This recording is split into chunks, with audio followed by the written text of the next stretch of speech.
नमस्कार दोस्तों, awesome information YouTube channel में आपका स्वागत है। मैं लेकर आया हूँ सीटेट की इंग्लिश की पेडागॉगी। देखिए, बेसिकली कॉम्प्रिहेंशन है। कॉम्प्रिहेंशन को मैं फ़िलहाल आपको पढ़ के सुना देता हूँ। आप भी वीडियो को पॉज करके आराम से पढ़ेंगे और क्वेश्चन का आंसर देने की कोशिश करेंगे। ये प्रीवियस ईयर क्वेश्चन पर बेस्ड एनालिसिस है। ये पेपर जो आया था, पहला ऑनलाइन एग्ज़ाम जो हुआ था दिसंबर 2021 जनवरी 2022 का था। कॉम्प्रिहेंशन बनाने के दो तरीके हैं। या तो आप पहले ही क्वेश्चन पढ़ लीजिए, ठीक है। जैसे कि नीचे में आपको देखिए क्वेश्चंस दिए हुए हैं। इन क्वेश्चंस को आप पहले पढ़ लीजिए, उसके बाद आप कॉम्प्रिहेंशन पढ़िए। इससे आपको जल्दी से जल्दी बनेगा। ये तो पहला तरीका है। लेकिन एक और तरीका हो सकता है कि आप पहले कॉम्प्रिहेंशन को पढ़िए और उसको ठीक से समझिए, उसके बाद क्वेश्चन का आंसर आप कीजिए। यदि आप इंग्लिश लैंग्वेज चुने हुए हैं, इसका मतलब आप इंग्लिश मोटा मोटी समझ रहे हैं, तो सबसे अच्छा ये हो सकता है। दो तरीके मैंने आपको बता दिए। या तो आप क्वेश्चन पढ़िए, उसके बाद उन क्वेश्चंस के आंसर को पैसेज में ढूंढिए। या तो एक बार सरसरी निगाह में, बहुत डीपली नहीं पढ़ना है आपको, सरसरी निगाह में कॉम्प्रिहेंशन पढ़ लीजिए। चूँकि आपने इंग्लिश लैंग्वेज चुना है, कुछ तो फ्लुएंसी होगी। मोटे तौर पर पैसेज क्या कहना चाहता है उसको समझ लीजिए और फिर आंसर कीजिए। तो मैं आपको पहली बार में सरसरी निगाह से पैसेज पढ़ के दिखला देता हूँ। आप भी पढ़िए और कैसे जल्दी जल्दी पढ़ के उसका उत्तर मोटे तौर पे समझना है। वर्ड टू वर्ड समझने की ज़रूरत नहीं है, क्योंकि परीक्षा में आपके पास समय कम होगा। आपको सिर्फ उसी क्वेश्चन से मतलब है जिसका आंसर आप ढूंढ रहे हैं। तो चलिए शुरू करते हैं। There are no secrets in science, यानी विज्ञान में कोई रहस्य नहीं है। One can do and know all that a scientist does and knows. कोई भी व्यक्ति वो हर चीज़ जान सकता है और कर सकता है जो एक वैज्ञानिक कर सकता है और जान सकता है। One does not need to have any faith in him as an individual and accept what he says without questioning it। यानी एक वैज्ञानिक को व्यक्तिगत तौर पर जो कुछ भी बोले विश्वास नहीं कर लेना है, ठीक है। जिस तरह से वो बोल रहा है उसको वैसे ही एक्सेप्ट नहीं कर लेना है, बिना उससे सवाल किए हुए, ठीक है। तो सवाल करना है। अब मैं लाइन बाय लाइन आपको पढ़ के नहीं सुनाऊंगा। जैसा कि मैंने कहा कि एक बार सरी निगाह में पैसेज पढ़ लीजिए। अब मोटे तौर पर वो पैसेज क्या कह रहा है वो थीम निकाल लीजिए, उसके बाद हम क्वेश्चंस करेंगे। The only thing a scientist asks of one is to base one characteristics a child on whom society has not imposed its beliefs and prejudices। मतलब एक साइंटिस्ट या वैज्ञानिक क्या कहता है कि आपको उस बच्चे की तरह होना चाहिए जिसमें समाज ने अपने पूर्वाग्रह, अपने बिलीफ और विश्वास को इम्पोज नहीं किया हो। क्योंकि एक खुला दिमागी सब कुछ साइंटिफिक टेम्पर डेवलप कर सकता है। यदि किसी दिमाग में पहले से ही टेम्पर या पूर्वाग्रह पले होंगे, आपने देखा होगा कि कई छोटे बच्चे होते हैं, उनको कुछ गलत सलत, मान लीजिए कि किसी ऐसे टीचर के पास चले गए जिसको कोई नॉलेज नहीं है, ज़्यादा नॉलेज नहीं है। खासकर कभी कभी होता है ना, छोटे बच्चे भी कोचिंग देने लग जाते हैं। गलत बात नहीं है, सीखते सीखते व्यक्ति सही हो जाता है। लेकिन कभी कभी होता है कि रॉन्ग बिलीव्स है, उसी को दूर करने में बहुत समय लग जाता है, ठीक है। उसके बाद ये तो हो गया। The only thing scientist ask of one is to base one characteristics a child on whom society has not yet imposed its beliefs and prejudices। In fact, science is nothing more than question asked and question answer, and the method of science no more than a method odd नहीं है, method of होना चाहिए। odd का कोई sense ही नहीं बनता है। No more than a method of asking question and answering them, a method that works and can be used to solve problem that one faces in everyday life। कहने का मतलब यह है कि साइंस सवाल पूछना और उसके आंसर तलाशने से ज़्यादा कुछ नहीं है। इनफैक्ट जो साइंस का मेथड है वो क्वेश्चन पूछने का मेथड और उनके जवाब हासिल करने का ही मेथड है। इसी को फिर से पढ़ देता हूँ। In fact science is nothing more than the question asked and question answered. जो विज्ञान है वो सवाल पूछना और उसके आंसर हासिल करने से ज़्यादा कुछ नहीं है। And the method of science, और साइंस जिस मेथड पे वर्क करता है वो method no more than a method of asking questions and answering them. यानी कि सवाल पूछने और उसके जवाब हासिल करने के मेथड से ज़्यादा नहीं है। A method that works and can be use to solve problem that one faces in everyday life. वो मेथड जो काम करता है और आपके दिन प्रतिदिन में जो भी प्रॉब्लम्स आते हैं उनको सॉल्व करने की सलाहियत रखता है, ठीक है। मतलब कि उसका इस्तेमाल कर सकते हैं इस साइंटिफिक मेथड का अपने डे टू डे लाइफ में जो प्रॉब्लम होता है उसको सॉल्व करने के लिए। ये है साइंस का मेथड। आगे बढ़ते हैं। Science is Indeed far more than just physics, chemistry, biology, astronomy and mathematics. Science केवल फिजिक्स, केमिस्ट्री, बायोलॉजी, एस्ट्रोनॉमी और मैथमेटिक्स पढ़ना नहीं है, ये तो एक उसके डिसिप्लिन्स हो गए, उसके सब्जेक्ट हो गए। साइंस इससे कहीं ज़्यादा है। ठीक है, एक मोटा मोटी नोशन तो आपको लग गया कि साइंस के बारे में बात कर रहा है, और उसको इस ऑथर ने क्या बताया है कि साइंस क्या है, कुछ ज़्यादा नहीं है सिवाय इसके कि आप सवाल पूछे और उसके आंसर तलाशे। वो सवाल और जवाब आपके दिन प्रतिदिन जो प्रॉब्लम फेस करते हैं वो भी हो सकता है। ठीक है, आगे बढ़ रहे हैं। It is a question of ideas and A way of thinking. ये विचारों का प्रश्न है, ये सोचने का आपका तरीका है। क्या ये साइंस के बारे में बात हो रही है? It is a culture and philosophy of life. ये एक संस्कृति है, एक जिंदगी का दर्शन है। दर्शन समझते हैं ना, दर्शन का मतलब ये माना जाता है कि सभी विषयों की उपज एक दर्शन से ही हुई है, और सभी विषयों का अंत भी दर्शन है। मतलब आप ज़िंदगी में कुछ भी पढ़ लीजिए, साइंस पढ़ लीजिए, मैथमेटिक्स पढ़ लीजिए, हिंदी पढ़ लीजिए, संस्कृत पढ़ लीजिए, म्यूज़िक में जीवन दे दीजिए, खेल में दे दीजिए, योग में दे दीजिए, अंत में जा कर के जो आपको एसेंस मिलेगा ना ज़िंदगी के बारे में, वही तो दर्शन हो गया।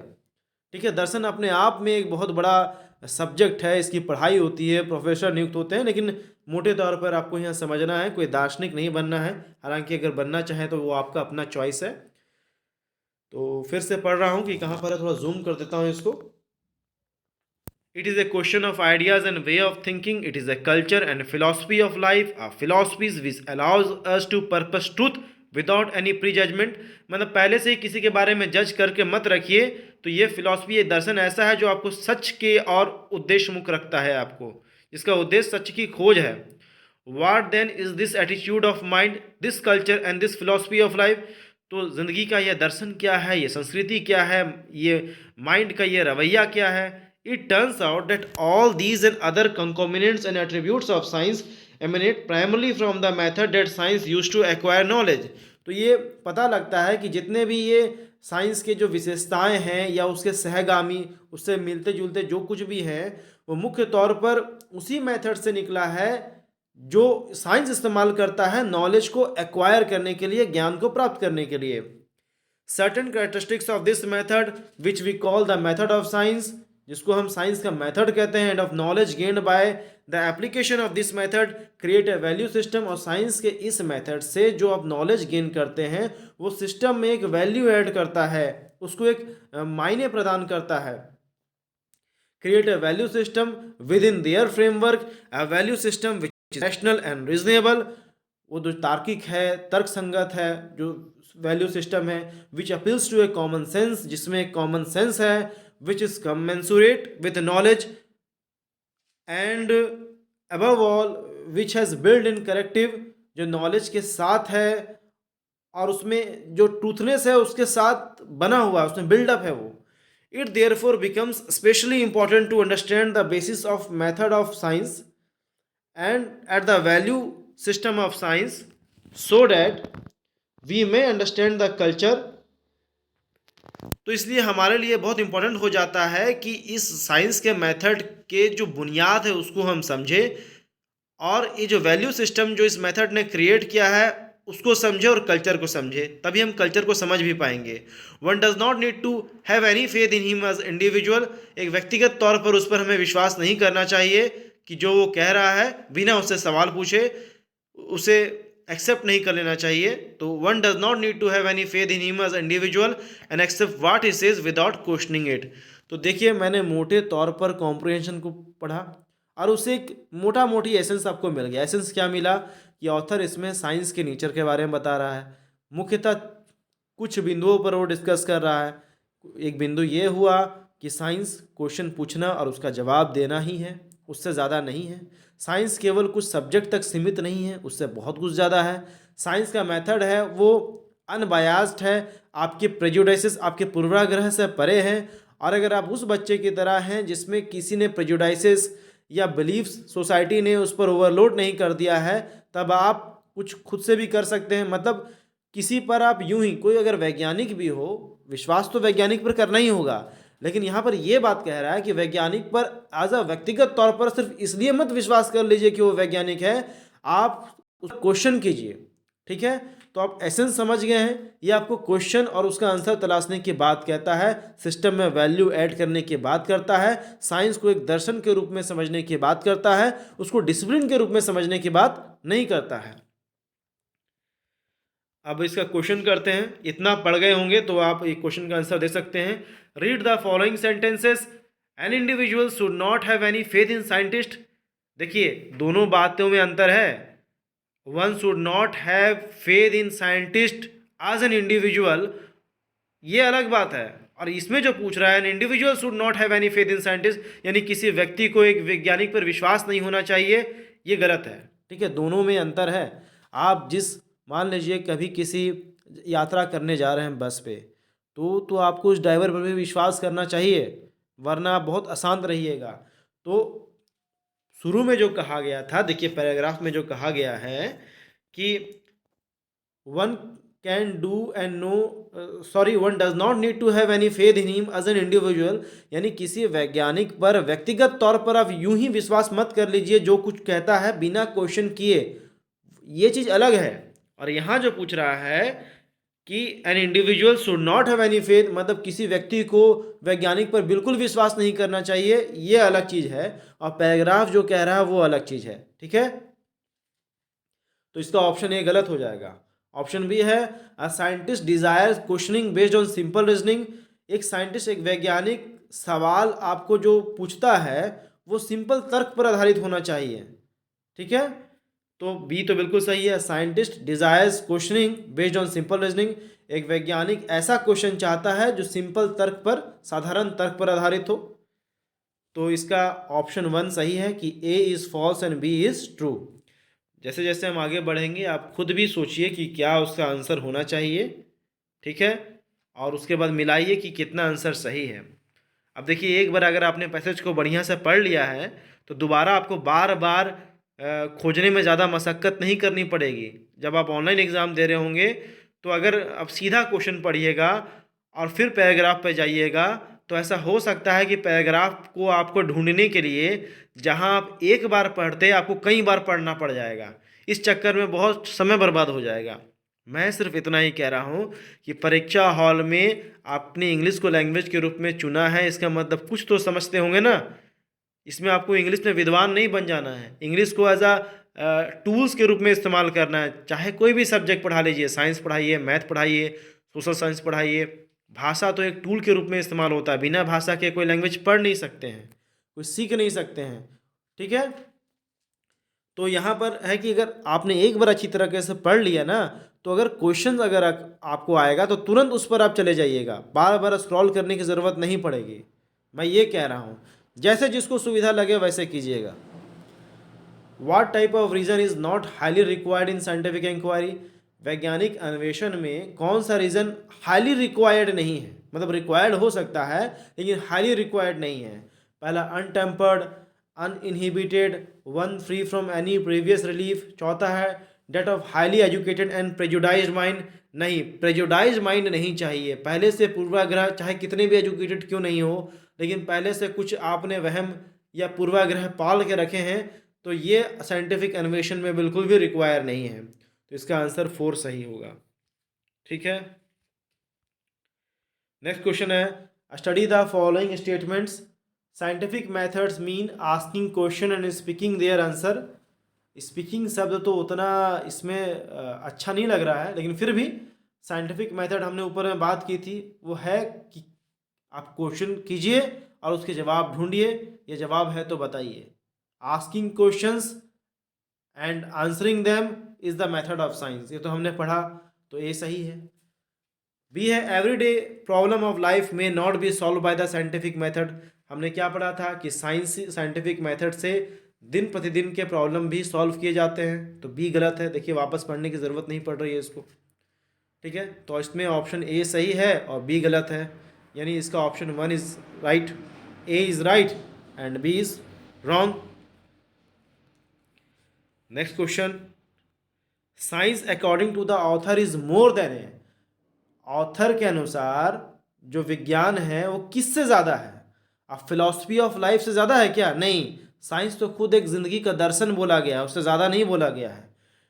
डिसिप्लिन ऑफ नॉलेज, देखिए डिसिप्लिन ऑफ नॉलेज इसका सही आंसर होगा। डिसिप्लिन का मतलब है कि साइंस केवल आपके एक सब्जेक्ट के रूप में नहीं है, वो तो जीवन का दर्शन है, वो तो विचारों की प्रश्नावली है, वो तो सोचने का एक तरीका है। यानी ऑप्शन 1, 3, 4 तो साइंस है अकॉर्डिंग टू ऑथर, लेकिन वो डिसिप्लिन ऑफ नॉलेज नहीं है, तो इसका आंसर 2 हुआ। नेक्स्ट क्वेश्चन देखते हैं। विच of the following is not a true statement, इनमें से कौन सा ट्रू स्टेटमेंट नहीं है? कहने का मतलब है कि फॉल्स स्टेटमेंट है। कभी कुछ कैंडिडेट ट्रू और नॉट ट्रू में कंफ्यूज हो जाते हैं, तो सीधा आप नॉट ट्रू की जगह फॉल्स रख के देख लीजिए। अगर पूछ रहा है कि which of the following is a not a true statement, इसका मतलब पूछ रहा है कि which of the following is a false statement. इनमें जो फॉल्स है वो फाइंड आउट कीजिए। Rationality is an important basis of scientific method, बिल्कुल सही, ये तो सही है। Option 2, value system is based on reasoning and appeals to one's common sense, ये भी हमने पढ़ा है, ये भी सही है। Option 3, the attitude of mind can not be understood by method of science, नहीं, इसके बारे में कुछ नहीं कहा गया है। Option 4, understanding philosophy of life is essence of life, option 1, 2 और 4 सही है, लेकिन ये नहीं कहा गया है कि साइंटिफिक मेथड का इस्तेमाल करके आप माइंड के एटीट्यूड को समझ नहीं पाते, जबकि ये कहा गया है कि मन का एक रवैया है साइंस, ठीक है, वो रवैया जिसमें आपके प्रेजुडाइजेस नहीं है, वो रवैया जिसमें वो बिलीव्स नहीं है जो सोशल ने इम्पोज कर दिया है, ठीक है। ये नहीं कहा है कि आप साइंस के मेथड का प्रयोग करके आप एटीट्यूड ऑफ माइंड के बारे में कुछ समझे या ना समझे, ठीक है। तो इसका सही उत्तर है option 3। Next question, which part of speech is attributed to the underline words in the following sentence what then is this attitude of mind, this culture and this philosophy of life. This यहाँ पर क्या है आपको, this तो adjective है, mind आपका non हो गया, ठीक है, और दिस क्या है, प्रोनाउन को क्वालिफाई कर रहा है, एडजेक्टिव हुआ इसका answer. Option 2 is the right answer.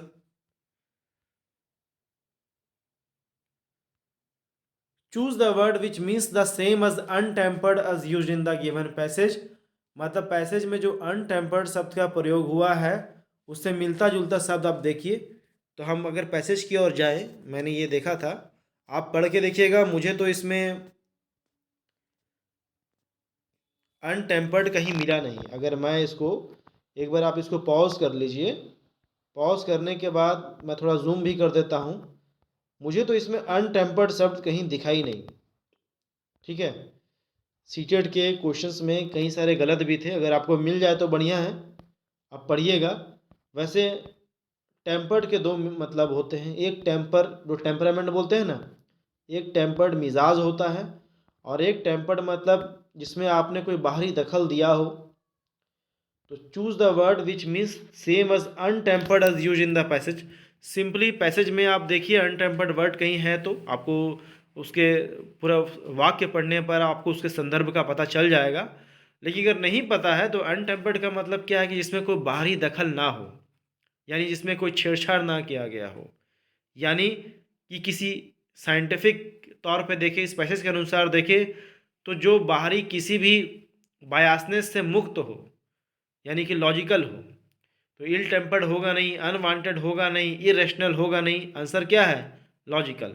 वैसे भी अगर किसी सवाल का जवाब आप नहीं दे पा रहे हैं तो ऑड वन आउट छांट लीजिए, जो आपको सबसे अलग लगे वो छांट लीजिए, ठीक है। इरेशनल मतलब जिसमें कोई तर्क वर्क है नहीं, अनवांटेड मतलब जो चाहा हुआ नहीं है, इल टेम्पर्ड मतलब जिसका मिजाज ही एकदम ख़राब है, तो उसके बारे में तो बात किया नहीं गया, यहाँ लॉजिकल होना चाहिए। अनटेम्पर्ड मतलब जो यहाँ किसी भी बाहरी पूर्वाग्रह से मुक्त हो, वो है लॉजिकल, ठीक है। तो इसका सही उत्तर होगा लॉजिकल। इसी तरह से आप most appropriate antonym of the word prejudiced is, prejudice मतलब क्या हुआ, पूर्वाग्रह हो गया। एंटोनिम मतलब ठीक इसका उल्टा बताइए, साइनोनिम उल्टा निम एंटोनिम समझ रहे हैं ना, साइनोनिम का मतलब क्या हुआ, समानार्थी यानी पर्यायवाची। एंटोनिम मतलब क्या हो गया, विपरीतार्थी। तो प्रेजुडाइज का विपरीतार्थी क्या होगा, differential, indifferent, detrimental, pre concept. Indifferent होगा, इनडिफरेंट का शाब्दिक अर्थ होता है उदासीन। उदासीन का मतलब आप समझिए कि जिसको कोई फर्क नहीं पड़ता कौन क्या कह रहा है नहीं कह रहा है। तो प्रेजुडाइज में तो फर्क पड़ता है, तो इसका सही उत्तर क्या होगा, इनडिफरेंट, ऑप्शन 2। तो मैंने आपको साइंस की पेडागॉगी भी, सॉरी इंग्लिश की पेडागॉगी भी करवा दी। आप प्लेलिस्ट में जाकर के देखिएगा। साइंस हो, हिंदी हो, गणित हो, सामाजिक विज्ञान हो या सीडीपी, उनसे संबंधित भी सीटेट के क्वेश्चंस डले हुए हैं। ये जो क्वेश्चंस है वो आस्ट क्वेश्चन है जो ऑनलाइन एग्ज़ाम दिसंबर 2021 जनवरी 2022 में पूछे गए थे। जिन लोगों का सीटेट का एग्ज़ाम है, आपको कम से कम एक जनरल नोशन मिल जाएगा कि किस तरह का क्वेश्चन पूछा गया है, आपको तैयारी कैसी करनी